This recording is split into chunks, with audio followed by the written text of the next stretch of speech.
தூத்துக்குடி மாவட்டம் திருச்செந்தூர் பகத்சிங் பேருந்து நிலையத்தில் தனியார் மினி பேருந்து ஓட்டுநர் மற்றும் நடத்துனர் முகத்தில் அரசு பேருந்து ஓட்டுநர் கொதிக்கும் டீயை ஊற்றிய சம்பவம் தொடர்பாக போலீசார் விசாரணை மேற்கொண்டு வருகின்றனர்.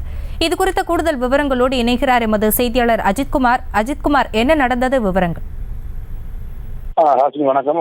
தூத்துக்குடி மாவட்டம் திருச்செந்தூர் பகத்சிங் பேருந்து நிலையமானது எப்போதும் பரபரப்பாக இருக்கக்கூடிய பகுதி.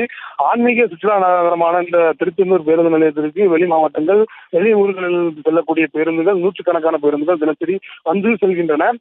இந்த நிலையில பேருந்துகள் புறப்படுவதற்கான நேரம் குறித்து அவ்வப்போது அரசு பேருந்து ஓட்டுநர்கள் மற்றும் தனியார் பேருந்து ஓட்டுநர்களுக்கிடையே வாக்குவாதங்கள் நடைபெறும்.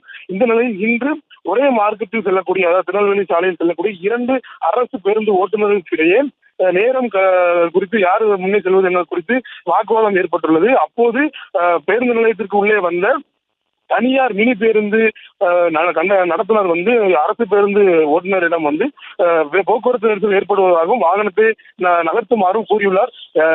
அப்போது வாக்குவாதம் ஏற்பட்டுள்ளது. இதை அருகிலிருந்து பார்த்த மற்றொரு அரசு பேருந்து ஓட்டுநர் அரசு பேருந்து ஓட்டுநர்களிடம் ஏன் சண்டைக்கு போகிறார் என கூறி கையில் இருந்த கொதிக்கும் டீயை தனியார் மினி பேருந்து நடத்துனரான சத்திரியன் மீது ஊற்றியுள்ளார். இதில் அவர் காயமடைந்து அரசு மருத்துவமனைக்கு கொண்டு செல்லப்பட்டுள்ளார். தொடர்ந்து அங்குள்ள பொதுமக்கள் அரசு பேருந்து வழிமறித்து பிரச்சனையில் ஈடுபட்டனர். இந்த நிலையில் திருச்செந்தூர் தாலுகா காவல்துறையினர் அரசு பேருந்து ஓட்டுநரை கைது செய்து விசாரணைக்கு கொண்டு சென்றுள்ளனர்.